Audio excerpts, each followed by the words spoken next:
The year was 1945, World War II had ended, the bombs had fallen, the treaties were signed, and the guns had gone silent. But for one man the war was not over. His name was Hiroo Onoda, a young intelligence officer in the Imperial Japanese Army. He had been trained to survive alone, to gather information, and above all, to never surrender.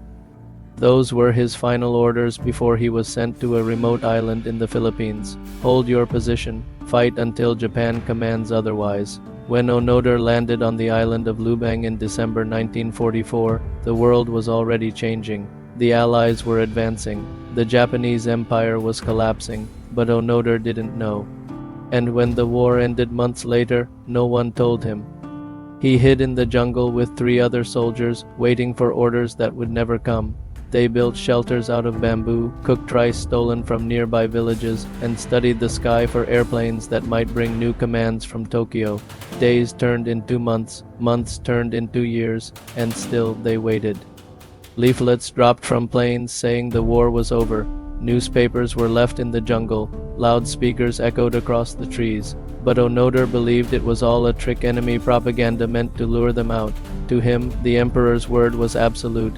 And until he received that word personally, his duty was clear. He would fight. In the following years, his small group dwindled. One by one, the men died, some in skirmishes with local police, others from disease. By 1950, only Onoda and one companion remained. They lived like ghosts, moving at night, hiding by day, stealing food from farms to survive. Every gunshot, every voice in the distance was an enemy to be avoided or fought. For 20 years, the people of Lubang whispered about a phantom soldier in the jungle, a man who refused to die, who refused to believe peace had come. They called him the last samurai. In Tokyo, Onoda's name had long been forgotten. He was declared dead. His family mourned him, his comrades moved on, but in his mind, the war still burned a fire that time couldn't extinguish. It wasn't until 1974, nearly 30 years after World War II ended, that the world would see Hiroo Onoda again. That year, a young Japanese traveler named Norio Suzuki ventured to the Philippines. He wasn't looking for treasure or fame. He said, "I'm going to find Lieutenant Onoda, a panda, and the abominable snowman." In that order, most people laughed. But within weeks, Suzuki did the impossible. Deep in the jungle, after days of searching, he found a thin, bearded man wearing a tattered uniform and carrying a rusted rifle. Onoda stepped from the trees, cautious, silent. He asked Suzuki, "Why are you here?" Suzuki answered, "Japan is worried about you. The war ended decades ago." Onoda shook his head. He didn't believe him. He said he would only surrender if his commanding officer came to relieve him of duty in person. When Suzuki returned to Japan, the government could hardly believe it.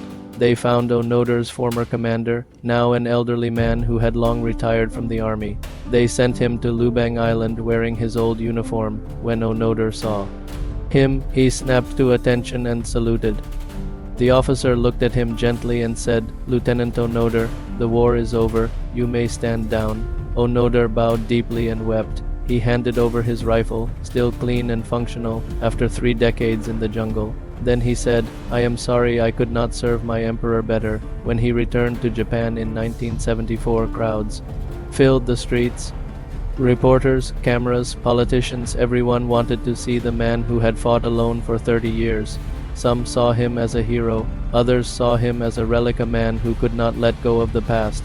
But to Onoda, it was simple. He had done what he was trained to do: obey orders, protect his honor, and never surrender. Life in modern Japan was strange to him. He had entered a jungle in the 1940s and emerged into a world of televisions, highways, and skyscrapers. People spoke of peace and progress, but he still saw the world as a battlefield of duty and loyalty. In time, he moved to Brazil, seeking quiet and distance from fame.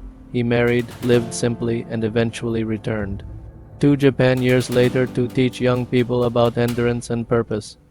When asked if he regretted his 30 years of war, Onoda said softly, "I was true to my orders. I had no choice. Every man must live by his code." He lived until 2014, passing away at the age of 91.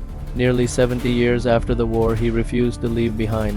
His story is one of conviction but also of tragedy. A man so loyal that he became lost between two worlds, the war he fought and the peace he could not see. Even now, people argue whether he was brave or misguided. But what no one can deny is his will forged by discipline, loyalty, and the old warrior's creed. Never surrender. Hiroo Onoda was called many things: soldier, ghost, legend. But in truth, he was a man who lived by one rule until his last breath: to serve, to survive, and to never lay down his weapon until honor allowed it. He was the last samurai of World War II.